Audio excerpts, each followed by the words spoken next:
Olá, turminha. Está aqui. Hoje é aula de ciências. Eu vou mandar uma foto agorinha, depois desse vídeo, da correção, tá? Da correção das páginas. Não vou escrever aqui não tem necessidade. No livro já tá bom, mas eu quero explicar. Nós vimos na página 102. Abra seu livro de ciências comigo. Na página 102. Na página 102 fala da separação das misturas. E nós temos aqui 1, 2, 3, 4, 5 e 6. 6 tipos de separação que eu quero lembrar com vocês. A primeira delas é a catação. Como o próprio nome diz, é catar. É você catar. Então, o processo de catação, nós separamos misturas sólidas. É muito comum nós fazermos isso com feijão.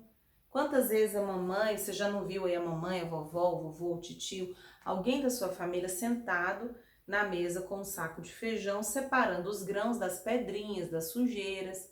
Isso é um processo de separação de misturas, misturas sólidas.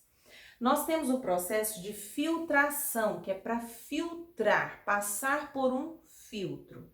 Esse processo é utilizado principalmente com produtos líquidos que são misturados a produtos sólidos. Um exemplo muito comum é o café. Ao ferver a água, muitas famílias colocam o pó na água. Outras colocam o pó no filtro e depois viram a água quente por cima. A água passa, levando ali as partículas mais minúsculas do café e fica aquelas partes mais grossas. O café ele é praticamente dissolvido. Toda aquela parte dissolvida passa pelo filtro, mas a parte sólida fica, pelo menos a maior parte. A separação magnética é aquela feita por um grande ímã, acompanha no seu livro, um grande ímã que quando se aproxima ali do solo, puxa que é metal. O que não é metal cai de volta ou nem sobe, né? Terra, plástico, nem sobe.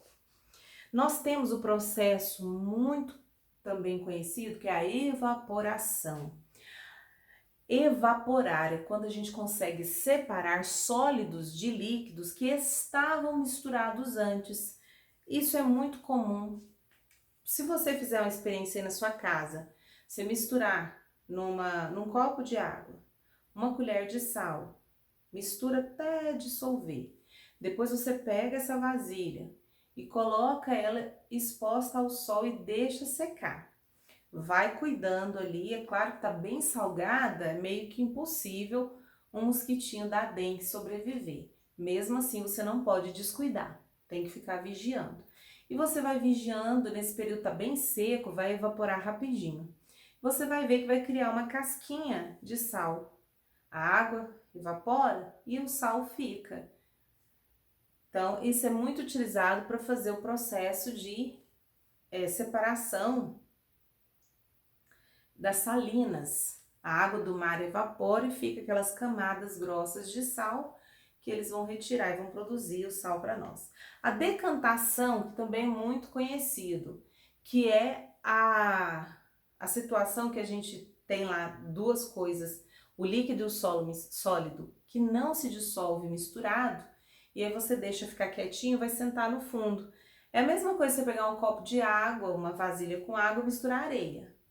Tá tudo misturado, aí você deixa quietinho, você vai ver que a areia vai se assentar no fundo e a água vai ficar mais na superfície. Esse é um processo também de separação de misturas. E a outra é a destilação que vocês assistiram ao vídeo ontem. Vocês viram exatamente um vídeo com esse processo aqui. Então, nós temos essa aqui, ó, tá tampado por cima, então a fumaça, o vapor de água vai passar pela lateral, vai condensar e vai pingar aqui. Neste processo de destilação, o que ocorre foi o que vocês viram ontem no vídeo do YouTube. Lá o professor explica que ele aqueceu a água para acelerar o processo.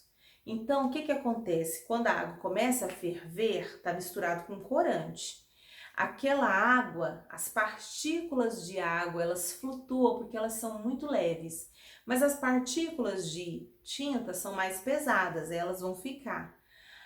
As partículas de água, quando flutuam, elas vão ter que passar para algum lugar.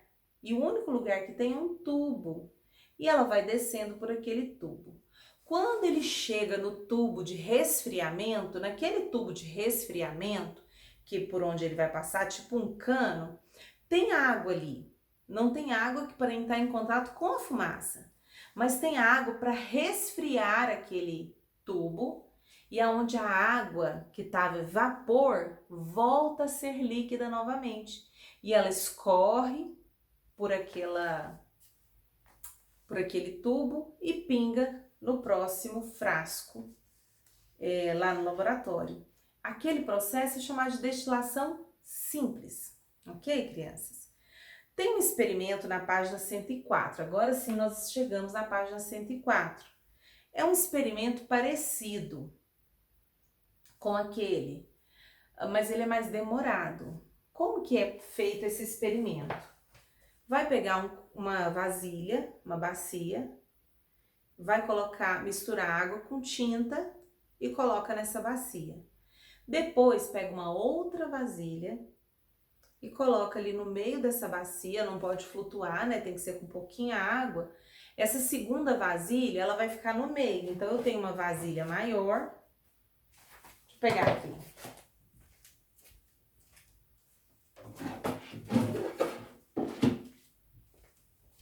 Voltei. Então, faz de conta que essa daqui é uma vasilha. É a bacia, faz de conta. Então, aqui dentro eu vou colocar água, não cheia, né? Só um pouquinho mesmo, misturado com tinta. Daí eu vou pegar uma outra vasilha aberta, tipo um copo, e vou pôr bem no meio, entendeu? Aí eu venho com plástico e prendo esse plástico aqui. Prendo esse plástico e ponho um pezinho no meio, no rumo do copo que está bem no meio da vasilha. E põe um filtro dentro, claro.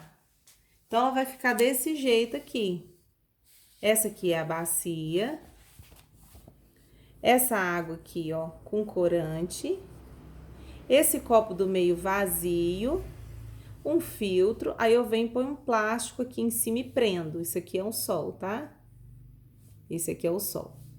E aí, para esse plástico fazer esse biquinho para a água escorrer para cá, eu tenho que pôr um pezinho aqui em cima.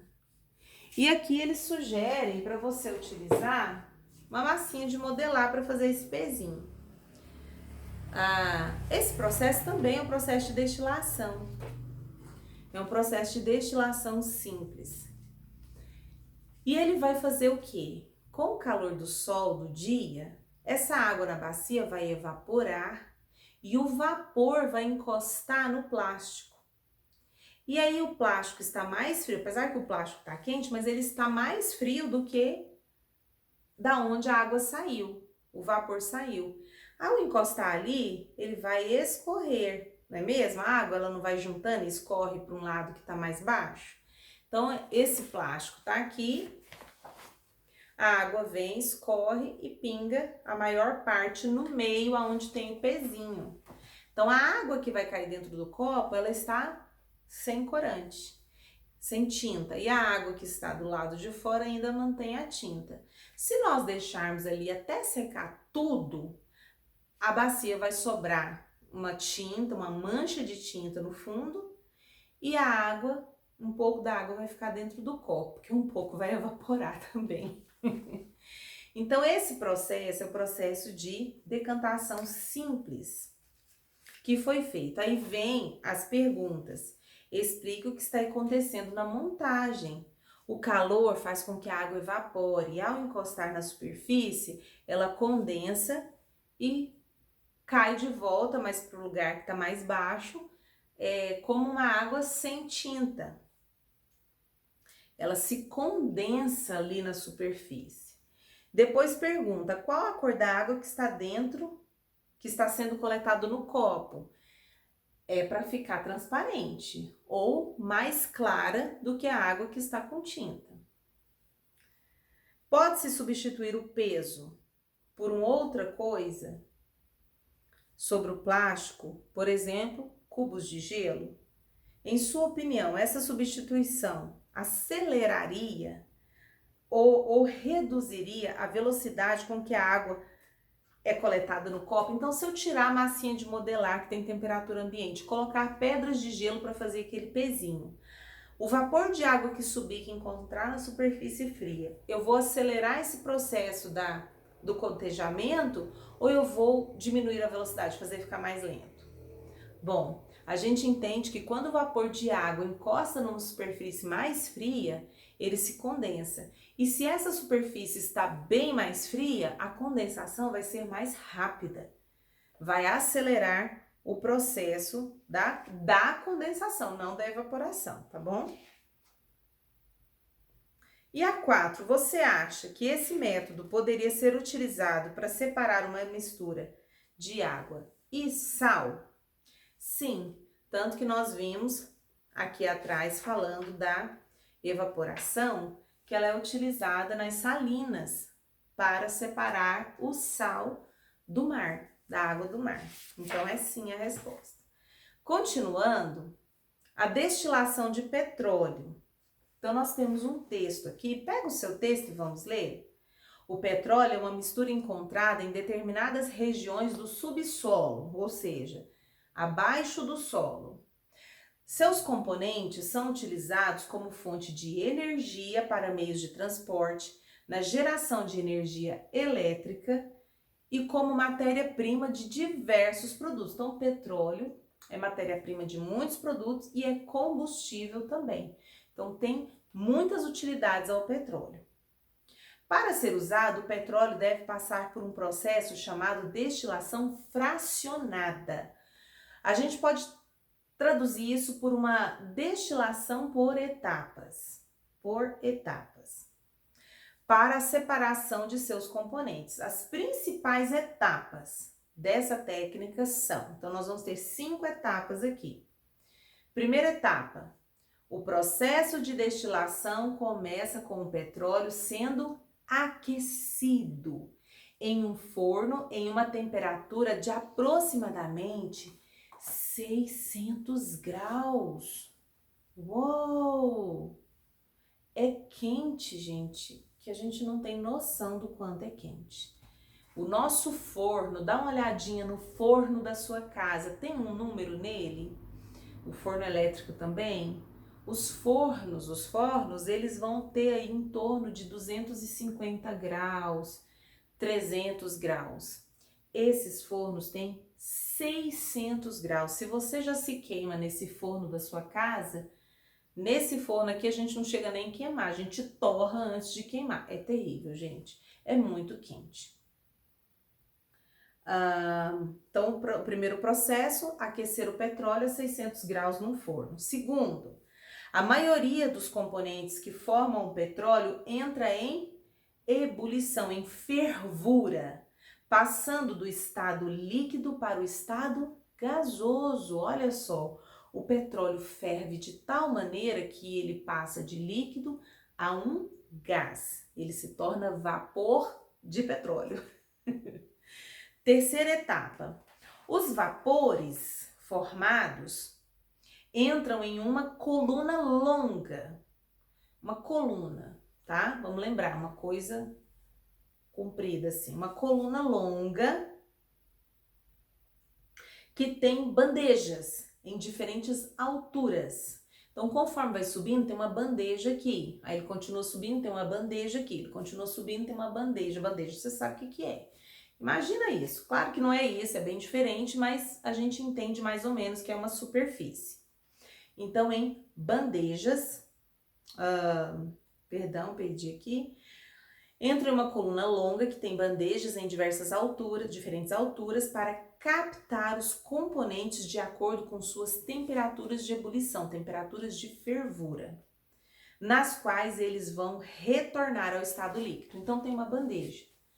Então, conforme o vapor sobe, ele vai chegar naquela bandeja, ele vai resfriar ali, ele vai condensar, ele vai voltar ao estado líquido, certo?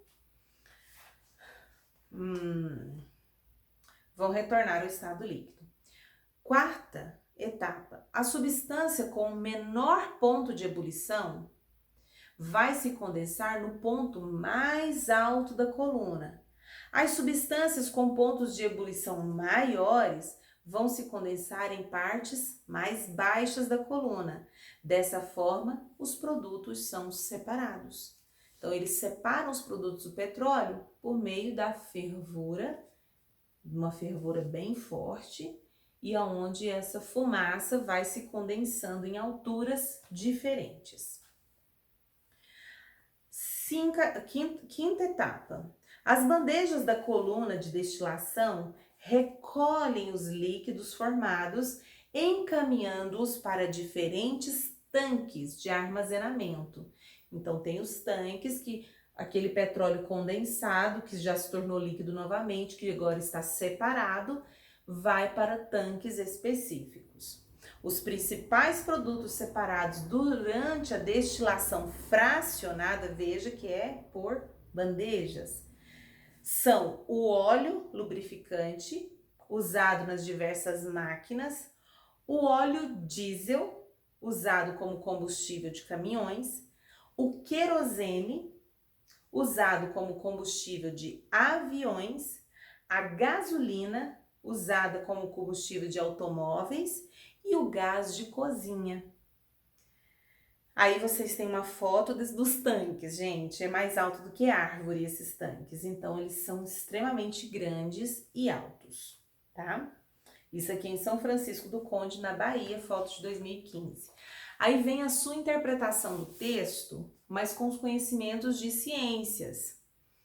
Qual processo descrito no texto e para que serve esse processo? O processo é a destilação fracionada do petróleo, que serve para separar os componentes do petróleo. As fotos vão agorinha.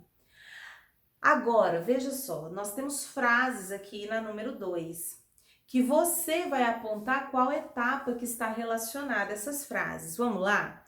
Os líquidos formados são recolhidos e armazenados. Qual é essa etapa? Etapa 5. As bandejas de coluna de destilação recolhem os líquidos formados, encaminhando para diferentes tanques de armazenamento. Então, qual etapa que os líquidos formados são recolhidos e armazenados? Na etapa 5. O petróleo bruto é aquecido na fornalha. Qual é essa etapa? É o começo. Veja lá, o processo de destilação começa com o petróleo sendo aquecido em um forno em temperatura de aproximadamente 600 graus Celsius. Então, o petróleo bruto, aquele que foi retirado do subsolo, ele passa para fervura em ponto de ebulição. Letra C, os vapores entram na coluna de destilação. Em que momento os vapores entram nessa coluna de destilação? Depois que ferve, não é mesmo? É lá na etapa 3, os vapores formados entram em uma coluna longa. Então, são dicas que a frase dá. Na letra D, os componentes do petróleo entram em ebulição. Número 2, a maioria dos componentes que formam o petróleo entram em ebulição, passando do estado líquido para o estado gasoso. Então, essa é a etapa 2. E, por fim, os vapores sobem pela coluna de destilação e se resfriam. É a etapa 4. A substância com menor ponto de ebulição vai se condensar no ponto mais alto da coluna. As substâncias com maior ponto de ebulição se condensarão em partes inferiores da coluna. Dessa forma, os produtos são separados. Ok? A seguir, o esquema mostra as principais etapas do processo de tratamento. Agora é o tratamento de água. Como que é feito o tratamento de água?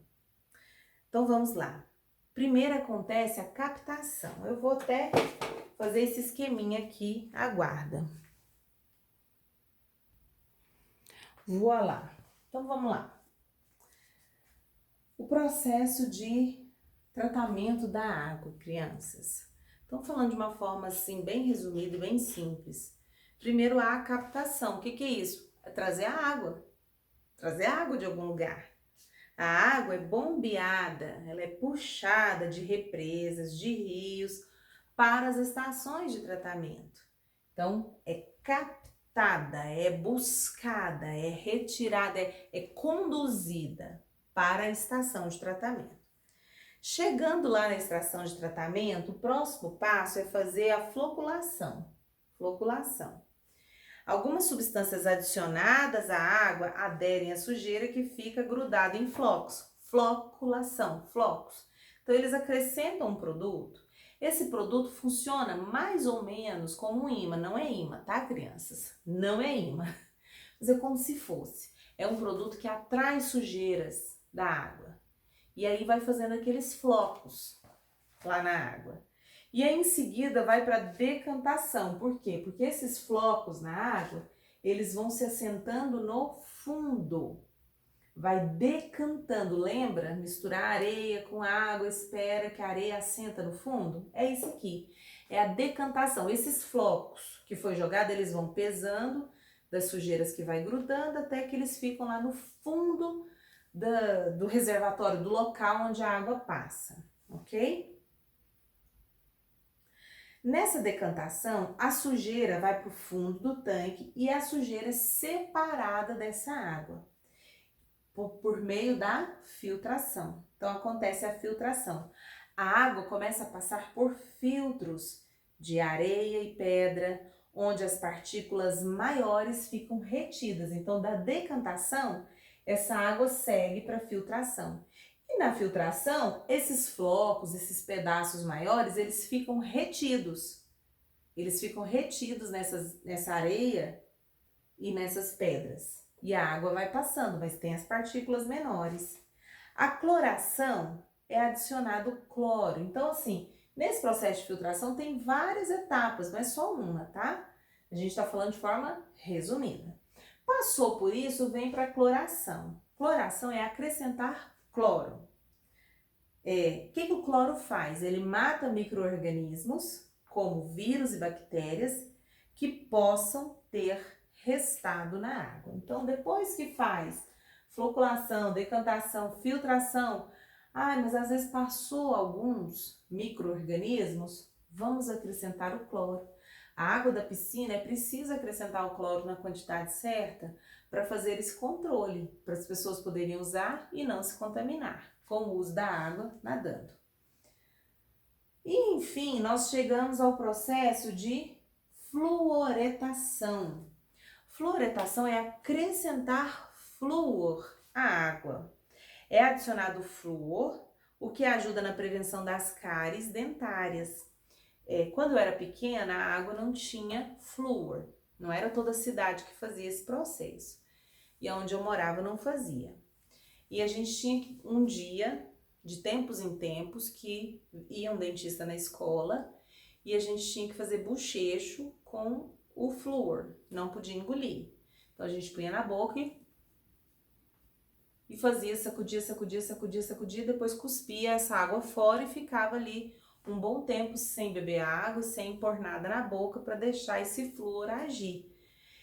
Com os estudos, eles perceberam que acrescentar uma quantidade menor e as pessoas consumirem o flúor na água protegeria a dentição. E eles estavam certos, isso não resolve de tudo, isso protege. Mas nós temos que passar fio dental, escovar os dentes sempre e não dormir com a boca suja, tá? A sua tarefa era produzir um texto escrevendo as etapas do processo de tratamento da água, ou seja, explicando isso daqui do seu jeito, tá bom? E terminando dizendo da importância de se consumir água sempre tratada, ok? Sempre tratada. Então, como você tá fazendo comigo a tarefa, e essas atividades eu vou mandar a foto agorinha, vamos continuar mais um pouquinho as transformações químicas da matéria. Então, a gente viu as transformações físicas da matéria. Então, as transformações físicas da matéria são transformações que ela passa de um estado para o outro, estado sólido para o líquido, líquido para o sólido. Quando acontece a madeira, por exemplo, ela é entalhada e vira uma estátua, por exemplo, ela só foi entalhada, ela não sofreu nenhuma ação química. Diferente, por exemplo, do aquele pão que a gente fez lá no começo, lembra? Acho que foi lá no começo de abril. eu fiz um pão com vocês. Aquela transformação da matéria foi diferente, porque nós pegamos elementos variados que se transformou em um novo elemento totalmente diferente, com cor, cheiro e gostos diferentes do que os produtos originais. Então vamos lá. Nós temos nessas atividades aqui as transformações químicas da matéria. Algumas transformações alteram as substâncias de que o material é constituído. Elas são chamadas transformações químicas. Geralmente podemos perceber que uma transformação desse tipo acontece quando é produzido gás, mudança de cor, produção de luz ou calor, entre outros efeitos. Como as mudanças ocorrem nos materiais que compõem os objetos, essas transformações são frequentemente irreversíveis. Lembra que eu fiz o pão e perguntei se eu podia desfazer? Agora vamos tirar o óleo e guardar, tirar o sal, tirar o açúcar, tirar a água, tirar a farinha, pôr tudo cada um no seu lugar? Não tinha jeito. Então, porque mudou o jeito dos produtos, são transformações químicas. Nós temos aí dois exemplos. Nós temos o exemplo da madeira queimando, não é mesmo? Olha aí, a madeira queimando. E nós temos o exemplo do cozimento, que modifica os ingredientes de um bolo. Então, aqui tá fazendo um bolo. Então, o processo de queimar um produto, o processo de cozinhar um produto, faz aqueles produtos mudarem a sua forma, mudarem as suas características. No caso da madeira queimando, produz fogo, produz calor, mas a madeira vai virar carvão e não tem jeito de desvirar. No caso do bolo, é o mesmo caso do pão. Mistura-se tudo, bate-se bem, coloca no forno, aquilo vai aquecer, vai ficar bem quente e vai assar. Quais mudanças no seu dia a dia você citaria como exemplo de transformações químicas? Isso é pessoal. Então, o que você pode dizer? Uma coisa que muda e não tem jeito de desmudar. Não é desmudar. Não tem jeito de reverter.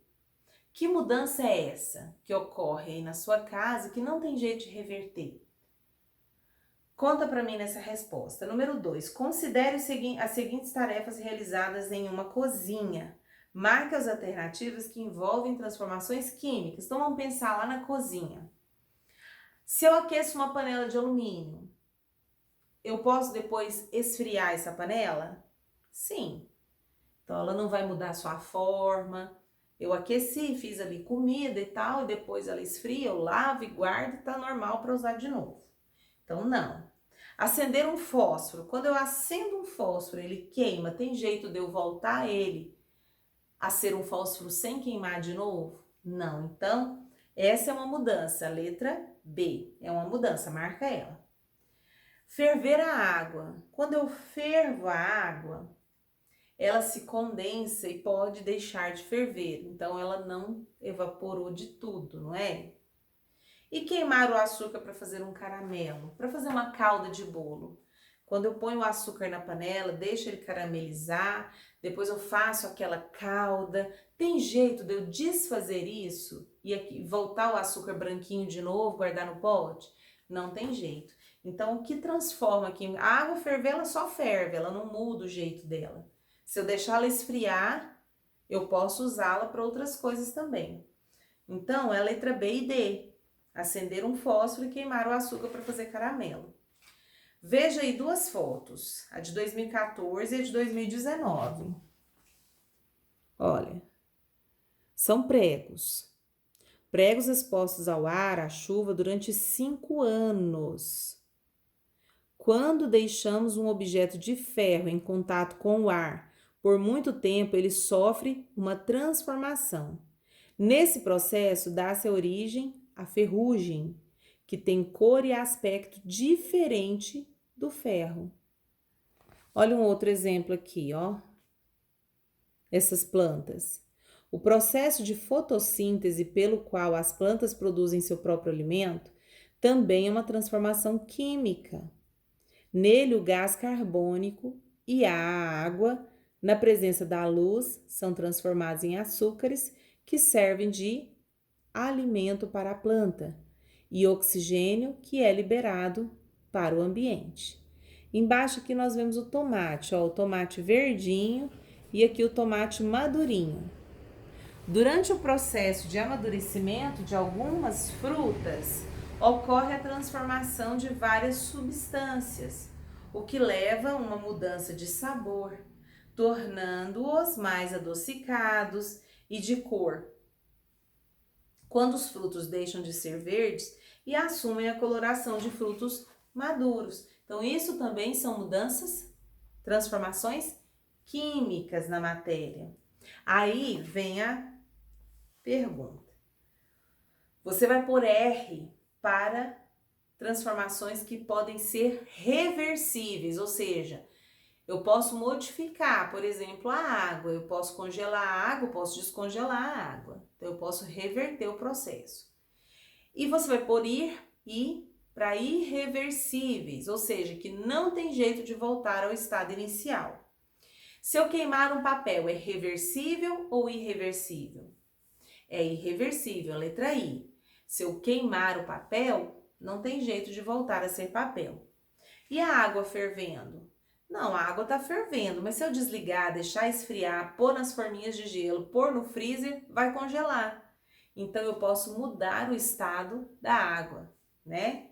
Isso não é uma transformação química, então é reversível. O gelo derretido é o mesmo caso da água fervendo. Se o gelo derreteu, se eu puser de novo no freezer, ele vai congelar de novo. Então, são processos reversíveis. E o ovo cozido? Se eu posso, de repente, falar assim, não quero ovo cozido não, quero fazer um bolo. Eu vou poder usar aquele ovo cozido? Não, eu preciso de um ovo cru para fazer a massa do bolo, então é irreversível. E ferro derretido? Quando eu derreto o ferro, eu não tenho como mais solidificar ele? Não, tem sim, então é uma mudança reversível. Mesmo que eu derreta o ferro, eu tenho como solidificar novamente. Para finalizar, crianças, tem aqui a sugestão de um experimento, que é a transformação do leite em massa de modelar.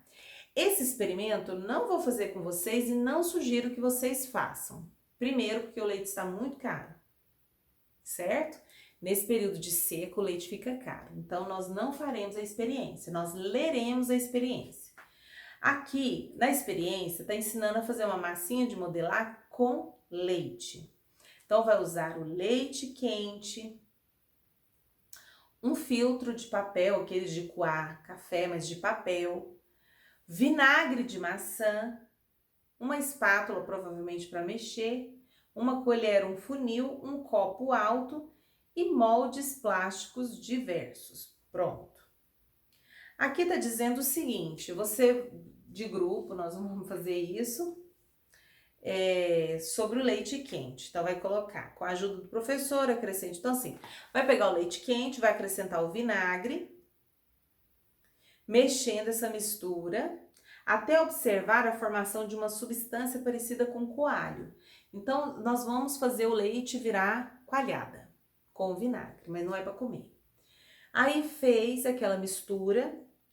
Quando esfriar, vai colocar no funil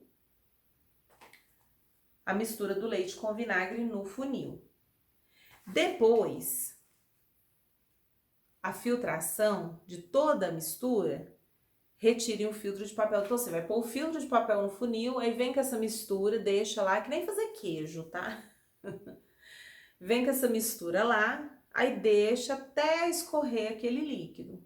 Depois, com a espátula, raspa a substância que ficou no filtro e modelem usando os moldes.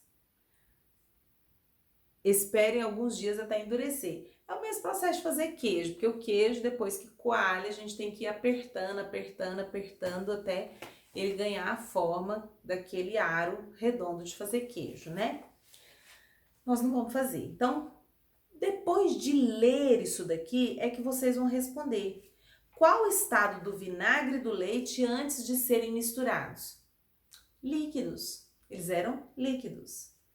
Qual o aspecto do vinagre e do leite quando são misturados? Eles parecem coalhada. Lembra que eu falei? Eles ficam parecendo coalhada, dá para ver uns pedacinhos.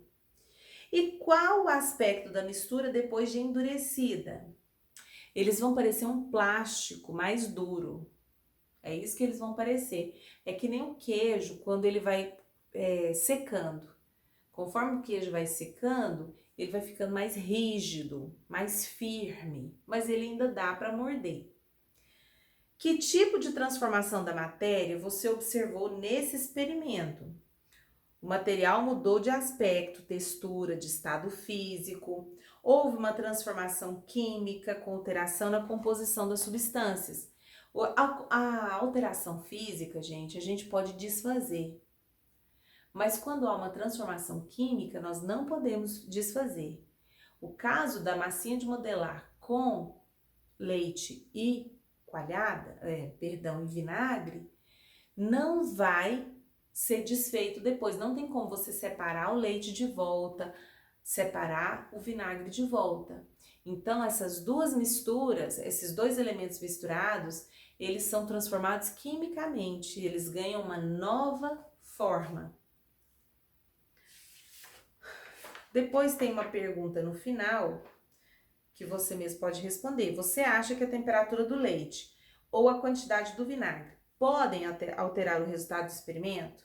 De que forma você pode testar sua hipótese? Bom, não é para fazer. Então é só uma pergunta, é uma hipótese, é uma suposição que você vai levantar, tá bom? E para finalizar, eu quero que vocês leiam sobre reciclagem de materiais na página 112 e façam a página 113. Bom, até aqui você vai fazer tudo comigo. Eu só deixei a 113 para você fazer sozinho, tá bom? E eu já mando as fotos em seguida da correção anterior e das atividades que nós fizemos agora. Um beijinho para você.